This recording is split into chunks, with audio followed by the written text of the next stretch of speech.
சின்ன ரோலாக நடித்தாலும் இந்த படத்துக்கு அவர் வராதுக்கு என்ன காரணம்? இந்த சக்ஸஸ் மீட்டுக்கு நீங்கள் பேசும்போதும் அவரோட பேரை மென்ஷன் பண்ணால் முட்டிங்க, அது ஏன் அந்த மறந்தீங்க? இல்லை சார், எல்லா ஆக்டர்ஸும் பொதுவாக நான் நன்றி தெரிவிச்சிட்டேன் சார். எல்லாருமே இதில் ஃபேமிலி ப்ளஸ் இதில் இருந்த சின்ன ஆக்டர்ஸ்லேருந்து சத்யராஜ் சார் வரைக்கும் நான் பொதுவாக எல்லாருக்கும் நன்றி தெரிவிச்சிட்டேன். சத்யராஜ் சார் வராததுக்கு காரணம் டேட்டு இஷ்யூ தான் சார், வேறு எதுவும் இல்லை. அப்புறம் அடுத்த படம் ஒரு சரித்திர படமாக இருக்கும் அப்படின்னு சொல்லிட்டு காளி வெங்கட் சார் சொல்கிறாரு. ஆமாம் சார். அது என்ன மாதிரி கதை, எப்படி இருக்கும் அப்படின்னு சொல்லிட்டு சொல்ல முடியுமா? பேன் இண்டியா படமா? ஏன்னா குறுகிய பட்ஜெட்டில் ஒரு படம் எடுத்திருக்கீங்க, பெரிய படம் வாய்ப்பு ஏதாவது வந்திருக்கா இல்லை பேன் இண்டியா படமாக சார்? இல்லை, நான் இந்த ஸ்க்ரீன் பிளே முன்னாடி ஃபஸ்ட்டு அந்த பீரியட் ஃபிலிம் தான் சார் எழுதினேன். அது என்னோடய ஷார்ட் ஃபிலிம் புறம்னு ஒரு ஷார்ட் ஃபிலிம் எடுத்தேன். ஒரு புறநான்னு ஒரு போயம் பேஸ் பண்ண படம் அது. ஸோ கிட்டத்தட்ட அந்த போயமோட ஒரு கண்டினியூஷனாக தான் அந்த கதையை நான் எழுதினேன். ஸோ ஃபஸ்ட்டு படத்துலேயே அவ்வளோ பெரிய படம் எடுக்க முடியாதுன்றனால சின்னதாக ஒன்று பண்ணலான்னு தான் இந்த ஸ்க்ரீன் பிளே நான் எழுதினேன். அது பேன் இண்டியான்னு எனக்கு தெரியல சார். அது ஆனால் ஒரு ப்ராப்பரான தமிழ் ஹிஸ்ட்ரி கதை. அதாவது சங்கம் லிட்ரேச்சரில் நம்ம படித்த குறிப்புகள்லாம் இருக்குல்ல, ஊர் இந்த மாதிரி இருந்தது, இந்த மாதிரி உணவு முறை இருந்தது, இந்த மாதிரி துணி போட்டாங்க, இலையில துணி கட்டிக்கிட்டாங்க. ஸோ என்னென்னலாம் அதில் டாக்குமெண்ட்டாக படிக்கிறோமோ அதுக்கு பேஸ் பண்ணி கிரவுண்டடாக இருக்கும் சார். பீரியட் ஃபிலிம் ஸ்கிரிப்ட் என்கிட்ட இருக்குது. நான் இதெல்லாம் முடிஞ்சதுக்கப்புறம் நான் நெக்ஸ்ட் என்னன்னு பார்க்கணும் சார். அதுதான் பிளான். சார் வணக்கம், வாழ்த்துக்கள். வணக்கம் சார். வணக்கம் சார். நிறைய பேர் படம் எடுத்து வச்சுட்டு படம் வெளிவரதுக்கு ரொம்ப இடையூறாக இருக்குது, தேட்டர் கிடைக்க மாட்டேங்குது, அவங்க தடுக்கிறாங்க இவங்க தடுக்கிறாங்க அப்படின்ற புலம்பல் ஒவ்வொரு ப்ரெஸ் மீட்லேயும் இருக்குது. நீங்களும் சின்ன படம் தான் எடுத்து வச்சுருக்கீங்க, உங்களுக்கு அந்த மாதிரி இடையூறுகள் ஏதாவது இருந்துச்சு சார்? ஆக்சுவலி உண்மையை சொல்லணும்னா இந்த படத்துக்கு இல்லை சார். ஏன்னா எப்படி ஆச்சுன்னா, ஃபஸ்ட்டு நான் ஏதாச்சும் ஒரு படம், ஒரு தரமான படம் எடுக்கணுன்ற ஒரு ஓட்டம் இருந்தது. அதுக்காக நாங்கள் கண்டிப்பாக ஓடணும். ஸோ படம் நான் என்ன நோட்டீஸ் பண்ணேன்னா சார், ஒரு படம் அதுக்கு தேவையான ஆளுங்களை ஆட்டோமேட்டிக்காக இழுத்துக்கிட்டே இருந்தது. இப்போ சத்யராஜ் சார் எனக்கு எட்டாத தூரமாக தான் அவரை நான் பார்க்குறேன். ஏன்னா எனக்கு அவரை நேராக தெரியாது, பேசினதில்லை. அவர்கிட்ட ஃபோன் நம்பர் கிடச்சிது, ரேண்டமாக ஃபோன் பண்ணி பேசணும். 1 hour டைம் கொடுத்தாரு. அவர் ரொம்ப பொறுமையாக தான் டீல் பண்ணார் எங்களை. ஸோ நான் போய் என்னை பற்றி நான் ரொம்ப பேசலாங்க. நான் இவங்க நாங்கள் ஏற்கனவே எடிட் பண்ணிட்டோம் இவங்க நடித்த போர்ஷனை. ஸோ அதை போட்டு காமிச்சா அவருக்கு பிடிச்சிட்டு அவர் ஓகே சொல்லிட்டாரு. வடிவேல் சாருமே அதே மாதிரி தான். அவரும் யோசிச்சார், எப்படி நான் நடிக்காத படத்துக்கு நான் எப்படி பாட்டு பாடுறதுன்னு யோசிச்சார். பட்டு நாங்கள் சொன்னோம் சார், ஒரே ஒரு பாட்டு கேளுங்க, பிடிச்சதுன்னா நீங்கள் பாடுங்க சார், இல்லைனா விட்டுருங்க, தொல்லை பண்ண மாட்டோம்னு சொன்னோம். கேட்டார், அவருக்கு பிடிச்சிருச்சு. ஸோ அந்த கலை அந்த ஆளுங்களை இழுத்துக்குதுன்னு நான் நினைக்கிறேன். ட்ரீம் வாரியர் பிக்சர்ஸ் அதுதான் ஆச்சு. என்னென்னா குஹன் சார் படம் பார்த்த உடனே அவருக்கு பிடிச்சிருச்சு. ஸோ ஆனால் இதில் ஒரு கொஞ்சம் இப்போது நான் ஏன் லக்கின்னு நான் நினைக்கிறேன்னா, ட்ரீம் வாரியர் பிக்சர்ஸ் நினச்சிருந்தா இதை விட இன்னும் கொஞ்சம் ஈஸியர் குதிரை மேலே பந்தயம் கட்டியிருக்கலாம். இது கொஞ்சம் ரிஸ்கியான குதிரை தான் இந்த படம். ஆனால் அவங்க நல்ல படத்தை சப்போர்ட் பண்ணணும்னு நினைக்கிறாங்கல்ல சார், அந்த மாதிரி எண்ணங்கள் இருக்கிற ஆட்களும் தேவைப்படுதுன்னு நான் நினைக்கிறேன். அது மிக்ஸ் ஆஃப் போத். அந்த படமும் நல்லா இருந்தது, but at the same time அதுக்கு சப்போர்ட் பண்ண நினச்ச ஆளுங்களும் எனக்கு தானாக அமைஞ்சாங்க. அதுக்கு அபிஷேக் ராஜாவுக்கு தான் நான் நன்றி தெரிவிக்கணும். அவர் தான் இதை எடுத்துகிட்டு போய் காமிச்சார் அவங்கக்கிட்ட. ஸோ எனக்கு அந்த மாதிரி அனுபவம் இல்லை. இதுக்கு என்ன டிசர்விங்கோ அது கிடச்சதுன்னு தான் நான் நினைக்கிறேன் சார். எனக்கு அநியாயமாக எங்கேயுமே எனக்கு ஃபீல் ஆனதில்லை. தேட்டர் ஓனர்ஸுமே ஃபஸ்ட் வீக் பெரிய படத்தோடு வந்தாலுமே நாங்கள் கோயம்புத்தூர் திருப்பூர்லாம் போனோம். அங்கே தேட்டர் ஓனர்ஸ் அவ்வளோ வெல்கமிங்காக இருந்தாங்க. ஐ மீன் குஹன் சார் ப்ராப்ளம் இன்னும் டீட்டெயிலாக இதை பற்றி பேசலாம். அவங்க இதுக்கு ஸ்க்ரீன் தரத்துக்கு ரொம்பவே வில்லிங்காக தான் சார் இருந்தாங்க. அது உண்மை தான். அதாவது இன்னைக்கு உள்ள ஜென்ரேஷன் பார்த்தீங்கன்னா, கண்ணீர் சிந்த வைக்கிற அளவுக்கு யாரும் படம் எடுக்கிறதுக்கு முன் வர்றது கிடையாது. வெட்டு குத்து கத்தி கடப்பார் அந்த மாதிரி போயிட்டாங்க. பட் நீங்கள் ஒரு ஃபேமிலி ஆடியன்ஸ் படம் பார்த்துட்டு கண்ணீர் சிந்தி அந்த கவலையை வெளிப்படுத்திட்டு வர அளவுக்கு படம் எடுத்திருக்கீங்க. அடுத்து எடுக்கக்கூடிய படங்கள் இதே மாதிரி இருக்குமா, இல்லை வேறு மாதிரி இருக்குமா? அந்த வேறு மாதிரி இருக்க சான்ஸ் இருக்குது சார். ஐ திங்க் அந்தந்த கதைக்களம் அந்தந்த காலகட்டத்துக்கு ஏற்ற மாதிரி தான், அந்த களத்துக்கு ஏற்ற உண்மையான கதை எடுக்கணும்னு ஆசை சார். எனக்கு வேறு எதுவும் இல்லை. இதே மாதிரி என்னால் இப்போ இன்னொன்று பண்ண முடியுமான்னு கேட்டிங்கன்னா இல்லை. இப்போ நான் சினியை இப்போ இந்த ஹோல் சிஸ்டமை பார்க்காம நான் இதை எழுதிட்டேன். அடுத்த வாட்டி இதே மாதிரி எழுதுகிற தைரியம் எனக்கு வருமானு கூட எனக்கு தெரியல. ஸோ ஆனால் எது பண்ணாலும் அந்த களத்துக்கு உண்மையாக எடுக்கணும்னு நான் நினைக்கிறேன் சார். வேறு எதுவும் இல்லை. அண்ணா வணக்கம்.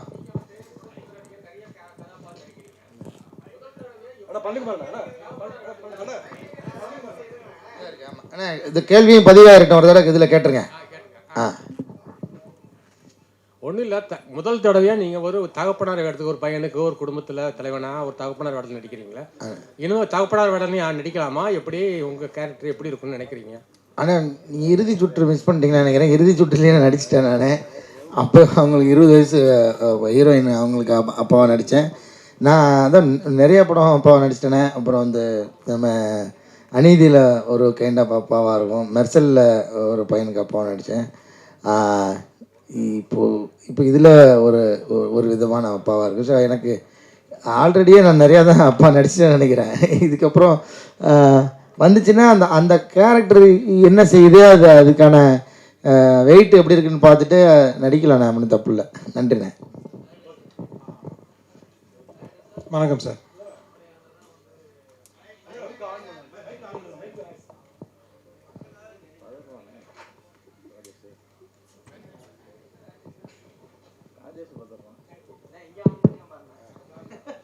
சார், தூய்மை பணியாளராக வந்து அவர் காளிவெங்கட் நடித்தார். அது ஒரு ஆட்டோ டிரைவர் மாதிரி வராரு. கடைசியில் கிளைமாக்ஸில் வந்து பொண்ணு வந்து கேட்குது காளிவெங்கட் ஃப்ரெண்டுக்கிட்ட, எங்கள் அப்பா வந்து தூய்மை அந்த குப்பை அள்ளினாரான்னு கேட்குறப்போ ஒரு அமைதியாக விட்டுக்கலையே. அந்த கெயில் ஒரு நல்ல ஃப்ரெண்டு. ஏன்னா காளி வெங்கட் சாரோட கேரக்டர் வந்து என் பசங்கிட்ட மட்டும் சொல்லிடாதன்னு சொல்லியிருக்க ஒரு பேக் ஸ்டோரி தான் அது. இந்த பசங்க கஷ்டப்படுவாங்களோன்னு அவரும் நினைக்கிறாரு. ஆனால் அந்த பொண்ணு தெரிஞ்சுக்குது. அந்த பொண்ணு ஒன்றும் தெரிஞ்சுக்கிட்டு அப்பா கிட்ட கேட்கலாமான்னு நினைக்கிறாங்க. சரி, அப்பா மறைச்சார்ல எத்தனை வருஷம், ஸோ இதை கேட்டால் கஷ்டப்படுவாரோன்னு அவங்களும் கேட்க மாட்டேங்கிறாங்க. ஸோ அவங்க ஒருத்தருக்கு ஒருத்தர் அவ்வளோ சப்போர்ட்டிவாக இருப்பாங்கன்றது தான் சார். அந்த இல்லை சார், எல்லா குடும்பத்திலையும் வந்து ஒரு ஃபாதர் வந்து எப்படி கஷ்டப்பட்டு குழந்தைகளை படிக்க வச்சு கொண்டு வர்றான்றது தெரிஞ்ச விஷயம் தான். அந்த விஷயத்த அந்த கேர்ளுக்கு தெரிஞ்சிருக்கலாம் இல்லையா, டாக்டருக்கு அவங்களுக்கு தெரிஞ்சிடும். அதான் அந்த தம்பி பையன் சொல்லியிருப்பான். அவங்களுக்கு இவன் சொல்லி தான் அவங்களுக்கு தெரிய வந்திருக்கும். அதான் சார் விஸ்வான் சொல்கிறாரு, ஜோஷவன் சொல்கிறாரு. ஆமாம் ஆமாம், அப்பா வந்து இது மாதிரி வந்தார். ஆமாம். ஆனால் டாக்டருக்கு தெரிஞ்சால் அவங்க இன்னும் கொஞ்சம் ஃபீலிங் அதிகமாக வரும் இல்லையா, அதுக்காக தான் கேட்டேன் நான். ஆமாம், தெரிஞ்சு அவங்க ஃபீல் பண்ணுவாங்க. என்னென்னா சார், அவங்க அப்பா கிட்ட கேட்க மாட்டாங்க. அப்பா மனசு கஷ்டப்படுவாருன்றது மறைக்கிறதா. இப்போது நமக்கே ஏதாச்சும் ஒரு பிரச்சனைனா நம்ம வீட்டில் எடுத்தோடனே போய் அப்படியே கொட்டிட மாட்டோம். நம்ம வந்து ப்ரொடெக்ட் பண்ண தான் ட்ரை பண்ணுவோம். ஸோ அந்த மாதிரி அவங்க ப்ரொடெக்ட் பண்ண ட்ரை பண்ணுறது தான் அது. அப்படி தான் அந்த கேரக்டர். இப்போ நானாக இருந்தால் அப்படி தான் நான் சொல்லியிருப்பேன். இப்போ எனக்கே சும்மா நான் ஏதோ ஒரு வயிற்று வலியோ இல்லை ஹாஸ்பிட்டல் போகிற மாதிரி இருந்தால் எடுத்தோடனே நான் அம்மா கிட்ட சொல்ல மாட்டேன், பயந்துருவாங்க அவங்க. ஸோ ஒருத்தருக்கு ஒருத்தர் ப்ரொடெக்ட் பண்ணுறது தான் அது, வேறு எதுவும் இல்லை sir. Okay sir, thank you sir. Thank you sir. Direct sir, இங்கே சார் தக் லைஃபோட மோதுனீங்க. ஆமாம் சார். தக் லைஃபே இன்னும் சக்ஸஸ் மீட்டு இது பண்ணலை. ஸோ நீங்கள் வந்துட்டீங்க உடனே சக்ஸஸ் மீட்டு. இப்போ வர படங்கள் எல்லாமே சக்ஸஸ் மீட் தான், தேங்க்ஸ் கிவ் மீட்டாக மாறிடுச்சு. ஸோ இது வந்து உண்மையாலுமே உங்களுக்கு வெற்றி தானா? இல்லை சார், தக் லைஃபோட நாங்கள் கண்டிப்பாக மோதலை, அந்த வார்த்தை யூஸ் பண்ண மாட்டேன். நாங்கள் வந்து காளி வெங்கட் சார் ரொம்ப அழகாக சொல்லுவார், ஒரு பெரிய திருவிழா தக் லைஃப், அதில் வந்து நாங்கள் பஞ்சு மிட்டாய்க்கு வந்தோம் அப்படின்னு சொல்லுவார். ஸோ இதுக்கான ஸ்பேஸ் இருந்தது சார். இது எங்களுக்கும் டேட்டாவும் இதுதான் ஒர்க் ஆச்சு. இது ஒன்று. ரெண்டாவது, இதை வந்து நான் ஏன் தேங்க்ஸ் கிவிங் நான் சொல்கிறேன்னா, உண்மையிலே எனக்கு சந்தோஷமாக இருக்குது சார். ப்ரெஸ் கிட்ட கிடைச்ச சப்போர்ட், மக்கள்கிட்ட கிடைச்ச சப்போர்ட், எங்களுக்கு வந்து இது pure and pure word of mouth படம் தான் இது. எங்களுக்கு நீங்கள் ரொம்ப பெருசாக எங்களுக்கு ஃபிசிக்கல் ப்ரொமோஷன் நீங்கள் பார்த்துருக்க மாட்டீங்க. நாங்கள் நம்பினது எல்லாமே நியூஸ் பேப்பர், டிஜிட்டல், இதை மட்டும் தான் நாங்கள் நம்பினோம்.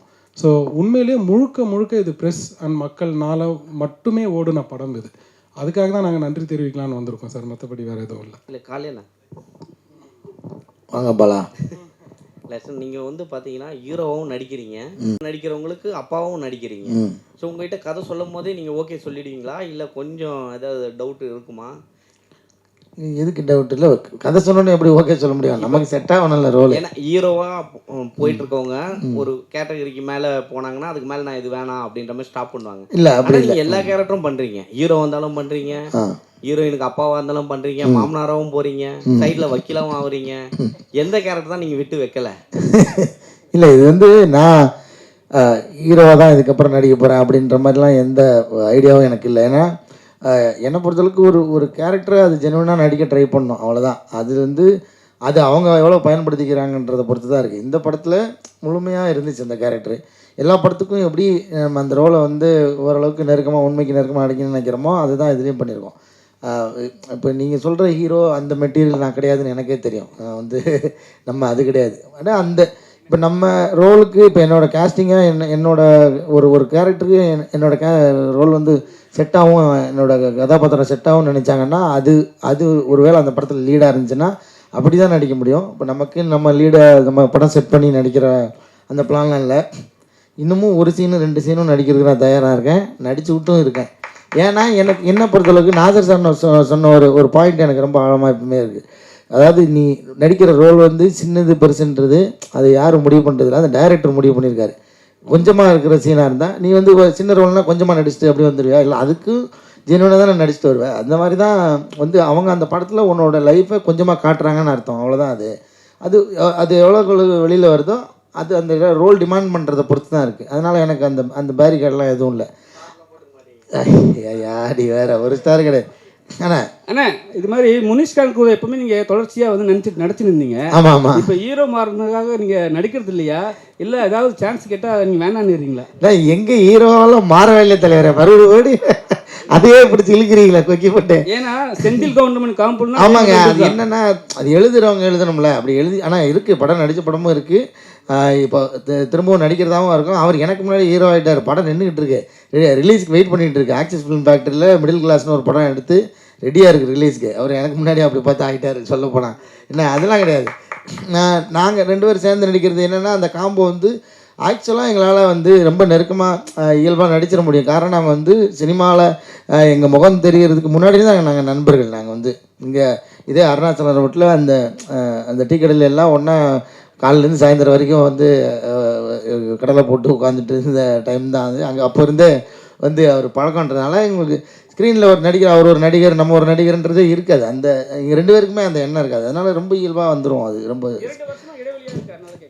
இல்லை இடைவெளிலாம் ஒன்றும் இல்லை தலைவரே. அவர் நடித்த படங்கள் நான் நடித்த படங்கள் ஒன்றா வரல, அவ்வளோதான். வரும், நிச்சயமாக வரும். அண்ணே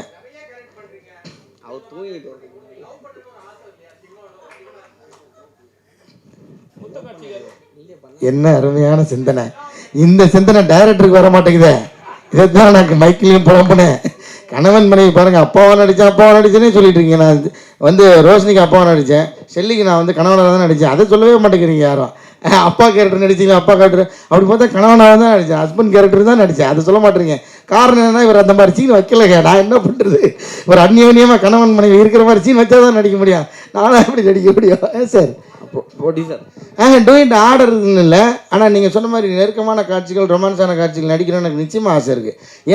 ஏன் சொல்கிறேன்னா இப்போ ரொமான்ஸ் பண்ணிக்கிறதுக்காக கிடையாது, அது நம்ம வேணும்னா நம்ம வந்து அது விஷயம் கிடையாது. நான் என்ன சொல்கிறேன், ஸ்க்ரீனில் அந்த உணர்வை ப்ரெசென்ட் பண்ணுறது இருக்குல்ல, அது உண்மையிலுமே பயங்கர டஃப்பான ஜாப். இன்றைக்கி வரைக்கும் இருக்கிற பெரிய பெரிய ஸ்டார்லாம் பார்த்து நான் வந்து ஆடி போயிருக்கிற ஒரே விஷயம் அந்த ஒரு விஷயம் மட்டும்தான். எனக்கு இந்த ஃபைட்டு, இந்த பஞ்சு வசனம் அதெல்லாத்தையும் தாண்டி ஒரு விஷயம் மட்டும் நீங்கள் நல்லா ப்ராக்டிக்கலாக யோசிச்சு பாருங்கள். ஒரு ரொமான்ஸ்ன்றது 2 பேர் மட்டும் தனியாக பண்ணுறது, ஒரு 250 பேர் வச்சுக்கிட்டு நடுவில் ரொமான்ஸ் பண்ணுறது சாதாரண விஷயமே கிடையாது. நீங்கள் சொல்கிற மாதிரி அது ஆக்சுவலாக பெரிய தண்டனை. எல்லோரும் முன்னாடி உட்காந்துக்கிட்டு ரொமான்ஸ் பண்ணுற மாதிரி ஒரு தண்டனை எதுவுமே கிடையாது. அதை நான் இப்பயும் நான் பார்த்து எல்லா ஸ்டாரும் பார்த்து நான் பிரமிக்கிற ஒரு விஷயம் என்னென்னா, இத்தனை கூட்டத்துக்கு மத்தியில் எப்படிப்பா ரொமான்ஸ் பண்ணுறீங்க. ரொமான்ஸ்ன்றது ஒரு தனிப்பட்ட முறையில் இருக்கும்போது வர்றதாச்சு. அதை கொண்டு வர்றதுக்குள்ள அந்த உணர்வு அது உண்மையாலுமே பயங்கர சவாலான விஷயம். அந்த சவாலுக்கு நானும் தயாராக தான் இருக்கிறேன். ப்ரொடியூசர்கிட்ட கொடுங்க. ப்ரொடியூசர்கிட்ட தலைவங்கிட்ட கொடுத்தாங்க. இல்லை சமீபத்தில் பார்த்தீங்கன்னா தலைவனே போயிட்டு ஒரு தனியார் சேனலில் பேசியிருந்தாங்க. சில படங்கள் வந்து விமர்சனம் பண்ணுறதுக்கு அமௌண்ட் கொடுத்து பண்ணுறாங்க அப்படின்னு சொல்லிட்டு. இது சின்ன படம், இது நியாயமாக வெற்றியாக கூட இருக்கலாம். பட் ஆனால் இந்த கருத்துக்கு என்ன சொல்கிறீங்க?